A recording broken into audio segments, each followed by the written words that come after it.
2025년 6월 미국은 또 한 번 역사의 소용돌이 속으로 뛰어들었습니다. LA를 뒤덮은 대규모 시위는 단순한 민중의 외침이 아니었습니다. 이민자 단속 정책에 맞서 일어난 거센 저항의 함성이었습니다. 우리 조국이 지켜온 자유와 기회의 정신이 아직도 이 땅의 심장 속에 깊이 살아있음을 보여주는 증거였습니다. 그리고 그 한가운데 트럼프 주니어의 한 줄 메시지는 1992년의 아픔과 도전이 아직도 우리 가슴 속에 선명히 남아있음을 다시 한번 일깨웠습니다. 미국의 과거와 현재를 잇는 그 용기와 화합의 끈을 놓지 않게 했습니다. 안녕하세요. 저는 UCLA 커뮤니케이션학과 교수 제니퍼 리입니다. 2025년 6월 3일 LA 거리에서 벌어진 이민자 단속 정책 반대 시위를 보면서 가슴 한편이 뜨거워졌습니다. 33년 전 그날이 생생하게 떠올랐거든요. 1992년 LA 폭동, 당시 갓 새내기 대학생이었던 제가 목격한 그 모든 순간들이 말이죠. 많은 사람들이 그 사건을 단순한 폭력과 혼란으로만 기억합니다. 하지만 저는 오늘 여러분께 진짜 이야기를 들려드리고 싶어요. 제가 직접 보고 겪은 LA 폭동의 진정한 의미를 말입니다. 1992년 당시 LA의 한인 커뮤니티는 참으로 어려운 시간을 보내고 있었어요. 1965년 이민법 개정 이후 많은 한국인들이 아메리칸 드림을 품고 LA로 왔습니다. 그들은 주로 남중부 LA 지역에서 작은 상점들을 운영했죠. 유대인 상인들이 1965년 와츠 폭동 이후 떠난 자리를 채운 것이었습니다. 하지만 그곳은 결코 쉬운 곳이 아니었어요. 높은 실업률과 가난에 시달리는 아프리카계 미국인들이 주로 거주하는 지역이었거든요. 언어 장벽과 문화적 차이로 인해 갈등의 씨앗이 조금씩 자라고 있었습니다. 한국인들이 우리 지역에서 돈만 빼가고 있다는 불만이 흑인 공동체 사이에 퍼져나갔어요. 한국인 상점주들은 도난을 의심했고 흑인 고객들은 무시당한다고 느꼈습니다. 서로를 이해하지 못하는 상황이 계속됐죠. 1991년 3월 상황은 더욱 악화됐습니다. 한국인 상점주 순자두가 15살 흑인 소녀 라타샤 할린스를 총으로 쏴 죽인 사건이 발생했거든요. 순자두는 라타샤가 오렌지 주스를 훔치려 한다고 의심했어요. 몸싸움 끝에 총성이 울렸습니다. 라타샤는 등에 총을 맞고 숨졌어요. 순자두는 살인죄로 기소됐지만 판사는 징역형 대신 5년 보호관찰과 400시간 사회봉사만 선고했습니다. 흑인 공동체의 분노가 하늘을 찔렀어요. 이 사건은 LA 한인 공동체와 흑인 공동체 사이의 갈등을 돌이킬 수 없는 지경으로 만들었습니다. 그런 상황에서 1992년 4월 29일이 다가왔어요. 로드니 킹 사건의 판결일이었습니다. 흑인 운전자 로드니 킹을 무자비하게 구타한 백인 경찰관 4명에 대한 재판 결과가 발표되는 날이었죠. 비디오로 명확히 기록된 경찰의 과잉 진압이었는데도 배심원단은 무죄를 선고했습니다. 그 순간 LA는 폭발했어요. 억눌려 있던 분노와 불평등에 대한 절망이 한꺼번에 터져나왔습니다. 하지만 그 분노의 화살은 엉뚱한 곳을 향했어요. 백인들이 사는 부유한 지역이 아닌 한인들이 운영하는 상점들로 말입니다. 저는 그때까지 이 모든 상황을 피상적으로만 이해하고 있었어요. 언론에서 보여주는 단편적인 모습들, 폭력과 무질서만 보였거든요. 하지만 곧 제가 얼마나 잘못 알고 있었는지 깨닫게 됩니다. 4월 29일 오후 판결이 발표되자마자 상황은 걷잡을 수 없이 악화됐습니다. 저는 대학 기숙사에서 텔레비전으로 생중계를 지켜보고 있었어요. 처음에는 몇몇 시위대가 거리로 나온 정도였는데 순식간에 수천 명의 군중으로 불어났습니다. 이건 단순한 시위가 아니야라는 생각이 들었어요. 분노에 찬 사람들이 상점 유리창을 깨기 시작했고 불길이 하늘로 치솟았습니다. 헬기에서 찍은 항공 영상을 보니 마치 전쟁터 같았어요. 그런데 이상한 일이 벌어졌습니다. 폭동의 주된 타겟이 백인 소유 상점이 아니라 한인 상점들이었거든요. 순자두 사건 이후 쌓인 감정이 폭발한 것 같았어요. 코리아타운과 남중부 LA의 한인 상점들이 집중 공격을 받기 시작했습니다. 경찰은 어디에 있었을까요? 놀랍게도 경찰은 부유한 베벌리 힐스와 웨스트 할리우드 주변에 방어선을 쳤어요. 코리아타운은 완전히 무법지대로 방치됐습니다. 경찰서장 데릴 게이츠는 전술 경계 상태라고 발표했지만 실제로는 한인 지역을 포기한 것이나 다름없었죠. 한국인 라디오 방송국이 긴급 방송을 내보냈어요. 우리 스스로 지켜야 합니다. 경찰은 오지 않습니다. 절망적인 목소리였어요. 한국어로 울려 퍼지는 방송을 들으며 많은 한인들이 깨달았습니다. 아무도 자신들을 보호해주지 않는다는 사실을 말이죠. 상황은 예상보다 훨씬 심각했어요. 첫날 밤만에 200여 개의 한인 상점이 불탔거나 약탈당했습니다. 한 상점주가 텔레비전 인터뷰에서 울먹이며 말했어요. 30년 동안 열심히 일해서 세운 가게가 하룻밤에 사라졌습니다. 이제 저에게는 아무것도 남지 않았어요. 더 충격적인 것은 한인들이 완전히 고립됐다는 사실이었습니다. 소방서에 신고해도 소방차가 오지 않았어요. 911에 전화해도 지금은 출동할 수 없다는 답변만 돌아왔습니다. 한인들은 스스로의 힘으로 이 위기를 헤쳐나가야 했어요. 코리아타운 곳곳에서 자발적인 방어 조직이 형성되기 시작했습니다. 젊은 한인 남성들이 아버지뻘 되는 상점주들을 도우러 모여들었어요. 많은 이들이 한국에서 군복무를 마친 경험이 있었죠. 그들은 본능적으로 체계적인 방어 계획을 세웠습니다. 5번가와 웨스턴 애비뉴 교차로의 캘리포니아 마켓이 주요 방어 거점이 됐어요. 8번가와 옥스퍼드, 웨스턴과 3번가도 마찬가지였습니다. 한인들은 이 지점들을 중심으로 동심원을 그려가며 방어선을 구축했어요. 하지만 무엇보다 놀라운 것은 한인 공동체의 결속력이었습니다. 평소에는 서로 경쟁 관계였던 상점주들이 하나가 됐어요. 교회별로, 지역별로 나뉘어 있던 한인들이 민족이라는 하나의 정체성으로 뭉쳤습니다. 우리가 아니면 누가 우리를 지켜주겠는가?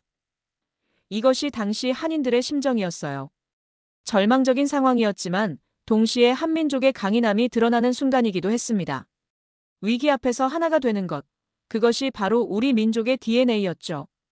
둘째 날이 되자 상황은 더욱 절박해졌습니다. 밤새 계속된 약탈과 방화로 코리아타운 전체가 연기에 휩싸였어요. 저는 친구와 함께 코리아타운 근처까지 가봤는데 마치 전쟁이 일어난 것 같았습니다. 그런데 그곳에서 제가 본 것은 정말 놀라운 광경이었어요. 상점 옥상마다 한인 남성들이 총을 들고 경계를 서고 있는 모습이었습니다. 처음에는 무서웠어요. 저 사람들이 뭘 하는 거지? 하고 생각했거든요. 하지만 곧 그들의 진짜 모습을 알게 됐습니다. 그들은 무작정 총을 쏘는 것이 아니었어요. 철저히 계획된 방어 전략을 구사하고 있었습니다. 옥상에 배치된 사람들은 주로 정찰과 경고 역할을 했어요. 실제 총격은 최후의 수단이었죠. 리처드 리라는 상점주를 인터뷰한 기자가 물었습니다.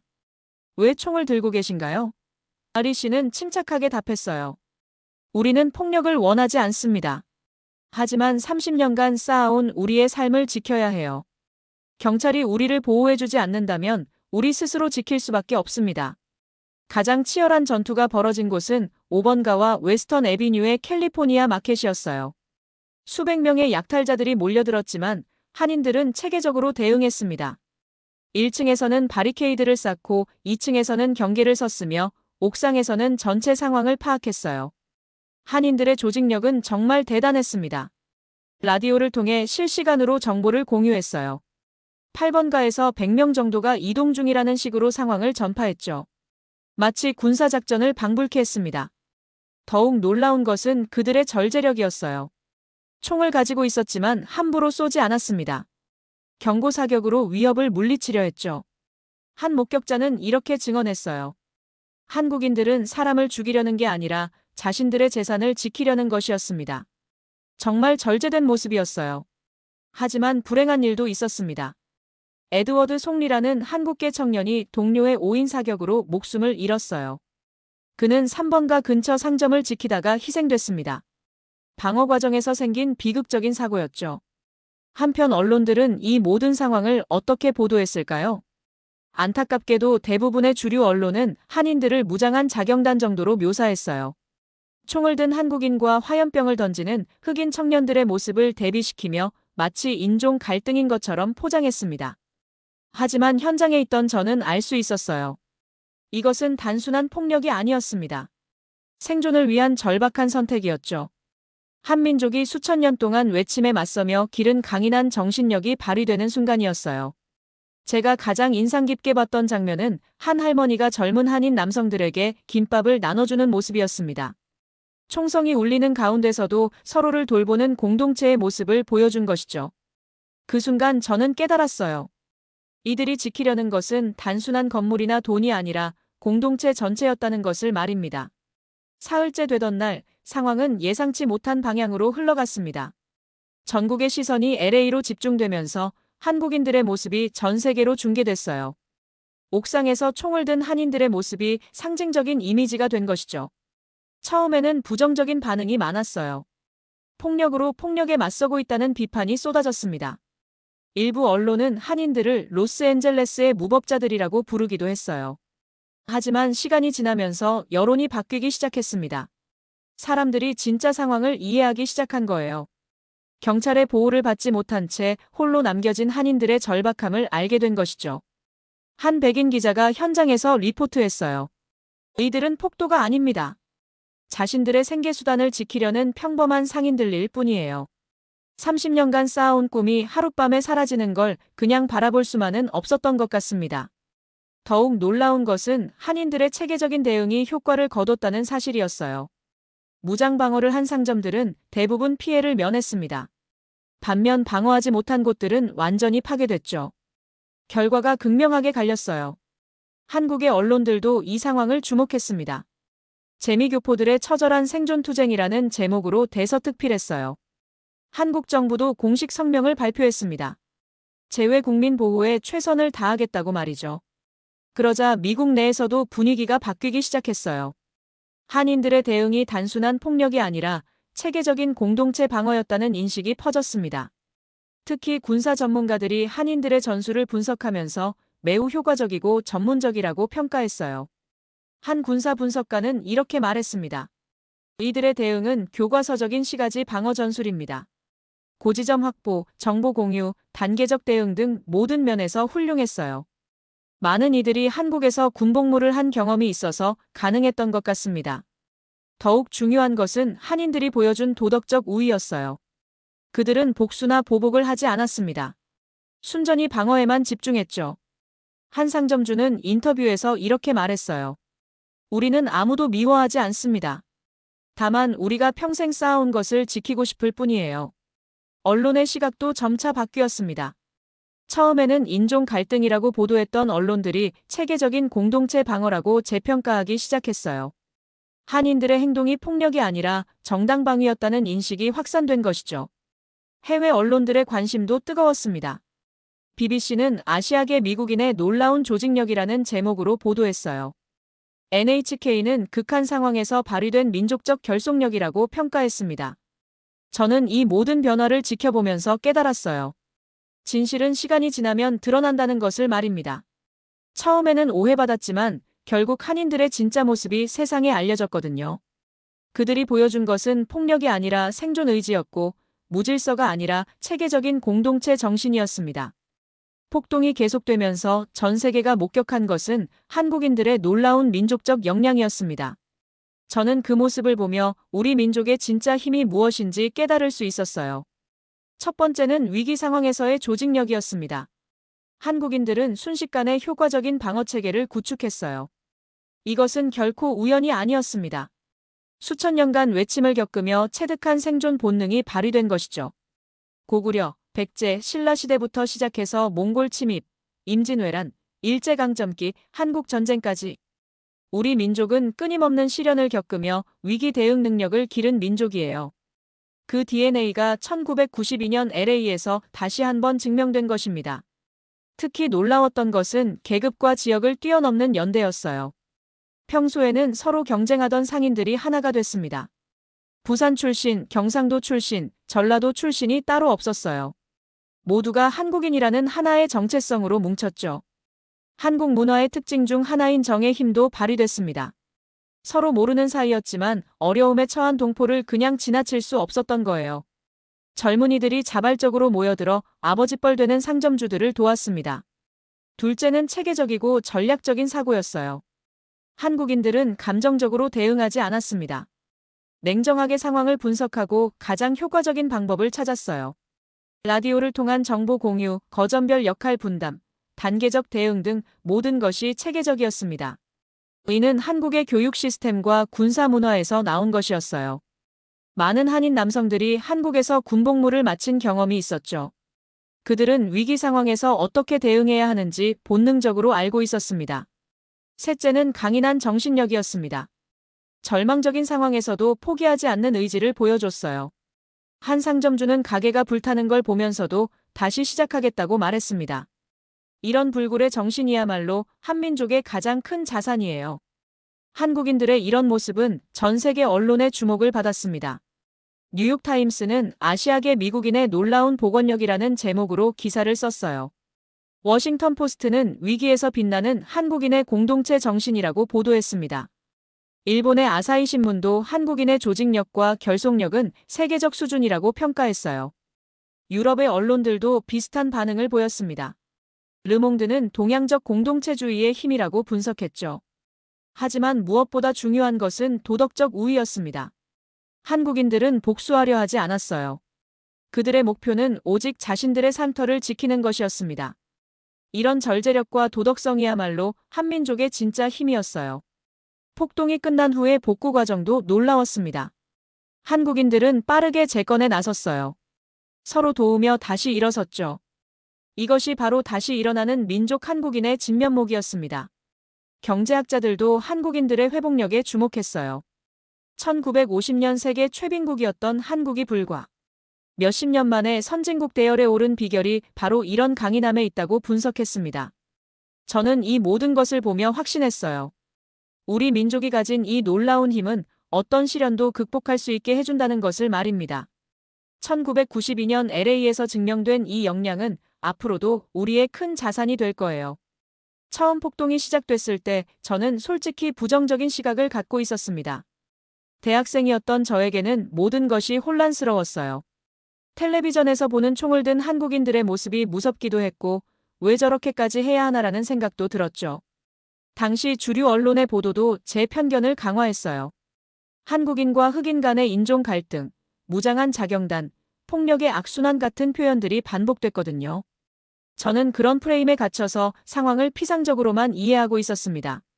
하지만 직접 현장을 가보고 나서 생각이 바뀌기 시작했어요.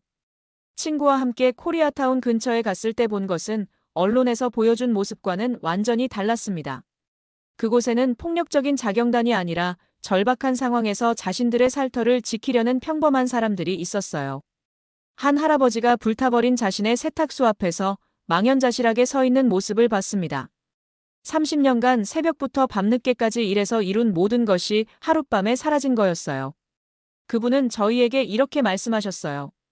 우리가 누구를 해치려고 한 게 아니야. 그냥 우리 것을 지키고 싶었을 뿐이야. 그 순간 저는 깨달았습니다. 이들의 행동이 폭력이 아니라 생존을 위한 필사적인 선택이었다는 것을 말이죠. 경찰이 보호해주지 않는 상황에서 스스로를 지키는 것은 당연한 권리였어요. 더 충격적이었던 것은 미디어의 왜곡된 보도였습니다. 총을 든 한국인의 모습만 부각시키면서 정작 그들이 왜 그런 선택을 할 수밖에 없었는지는 설명하지 않았거든요. 경찰의 방치, 수십 년간 쌓인 사회적 불평등, 정치적 무력감 같은 근본 원인들은 외면한 채 말이죠. 저는 여러 한인 상점주들과 이야기를 나눠봤어요. 그들 대부분이 우리는 평화를 원한다고 말했습니다. 한 분은 이렇게 토로했어요. 흑인분들과 사이가 나쁜 게 아니에요. 우리도 같은 소수민족으로서 차별받는 입장을 이해해요. 하지만 우리 가족의 생계가 달린 문제를 그냥 포기할 수는 없었어요. 언론이 보여주지 않은 또 다른 모습도 있었습니다. 많은 흑인들이 한인 상점을 지켜주려고 노력했다는 사실이에요. 일부 갱단 리더들은 훔친 물건을 상점주들에게 돌려주기도 했습니다.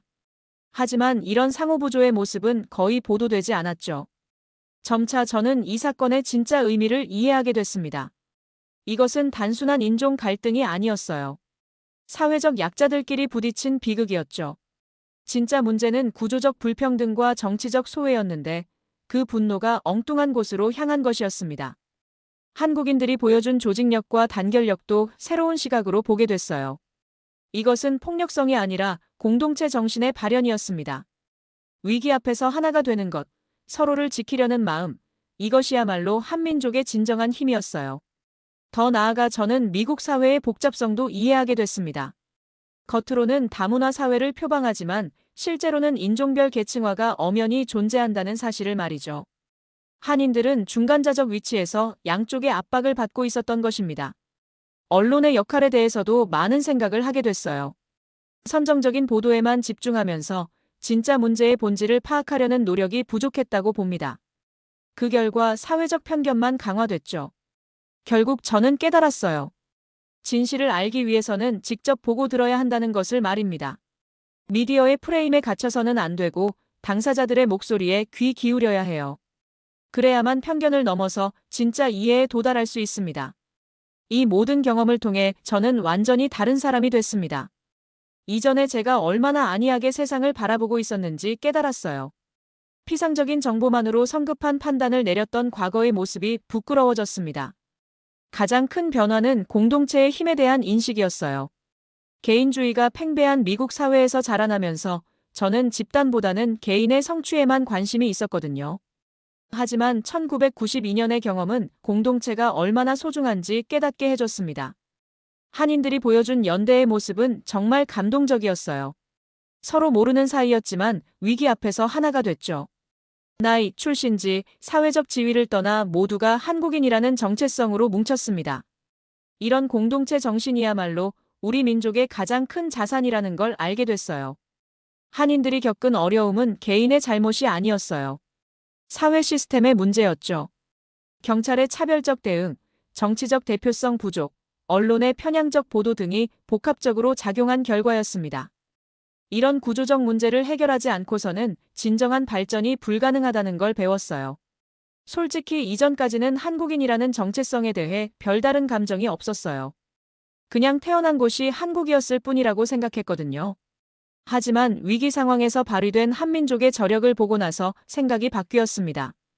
수천 년간 끊임없는 외침을 겪으면서도 굴복하지 않은 민족의 DNA가 1992년 LA에서 다시 한번 증명됐어요. 이런 강인함과 회복력은 정말 자랑스러운 우리의 유산입니다. 저는 이런 민족의 후손이라는 사실이 무척 자랑스러워졌어요. 한인과 흑인 공동체 간의 갈등은 결국 서로에 대한 이해 부족에서 비롯된 것이었어요. 언어 장벽과 문화적 차이로 인해 오해가 쌓였던 거죠. 저는 앞으로 이런 문제를 해결하는 데 기여하고 싶다고 생각했습니다. 커뮤니케이션학을 전공한 이유도 여기에 있어요. 서로 다른 집단 간의 이해를 돕는 다리 역할을 하고 싶었거든요. 그리고 언론의 역할에 대한 새로운 인식이 생겼어요. 언론이 얼마나 강력한 영향력을 갖고 있는지, 그리고 그만큼 큰 책임도 따른다는 것을 깨달았습니다. 편향된 보도가 사회적 편견을 어떻게 강화하는지 직접 목격했거든요. 저는 앞으로 언론인으로서 공정하고 균형 잡힌 시각을 유지하겠다고 다짐했어요. 센세이셔널한 자극만 추구할 것이 아니라 진실을 찾기 위해 노력해야겠다고 생각했습니다. 마지막으로 희망에 대한 믿음이었습니다. 아무리 절망적인 상황이라도 포기하지 않으면 반드시 길이 열린다는 것을 배웠어요. 한인들이 폐허 속에서 다시 일어난 모습을 보면서 불굴의 정신이 무엇인지 알게 됐습니다. 이런 변화를 통해 저는 더 나은 사람이 됐다고 생각해요. 편견 없이 세상을 바라보고 공동체의 소중함을 알며 민족적 자긍심을 갖게 됐거든요. 1992년의 경험은 제 인생의 터닝포인트였습니다. 지금 2025년에 와서 되돌아보니 1992년 LA 폭동은 한국인들에게 고통스러운 시련이었지만 동시에 놀라운 성장의 계기이기도 했습니다. 그 절망적인 순간들이 결국 우리를 더 강하게 만들었거든요. 가장 큰 변화는 정치적 각성이었어요. 폭동 이전까지 한인들은 정치에 무관심했습니다. 조용히 장사만 하면 된다고 생각했죠. 하지만 1992년의 경험을 통해 정치적 힘이 얼마나 중요한지 깨달았어요. 그 결과 한인 사회에서 정치 참여가 급격히 늘어났습니다. 데이비드 류, 마이클 변, 존 리 같은 한국계 정치인들이 잇따라 등장했어요. 이제 LA 시의회에는 한국계 의원이 여러 명 있고 캘리포니아 주정부에도 한국계 고위직이 포진해 있습니다. 두 번째는 다른 소수민족과의 연대였어요. 폭동 직후 한인들은 흑인, 히스패닉 공동체와 대화를 시작했습니다. 서로의 아픔을 이해하고 공통의 목표를 찾아가는 과정이었죠. 베델 교회의 마크 윈롱 목사와 한인 커뮤니티 리더 해피님의 우정이 대표적인 사례예요. 1992년 5월 2일에는 3만 명이 참가한 대규모 평화행진이 열렸습니다. 한국인뿐만 아니라 흑인, 히스패닉, 백인들이 함께 더 이상의 폭력은 안 된다고 외쳤어요. 이 행진은 LA 역사상 가장 큰 아시아계 시위였습니다. 세 번째는 경제적 회복과 발전이었어요. 초기에는 정말 절망적이었습니다.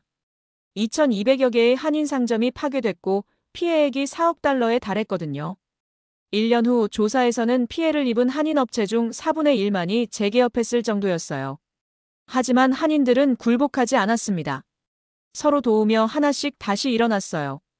지금의 코리아타운은 1992년보다 훨씬 발전한 모습입니다. 고층 빌딩들이 들어섰고 한국 문화의 메카로 자리 잡았죠. 네 번째는 문화적 위상의 변화였어요. 폭동 당시만 해도 한국 문화는 미국에서 거의 알려지지 않았습니다. 하지만 지금은 어떤가요? K-팝, K-드라마, K-푸드가 전 세계를 강타하고 있어요.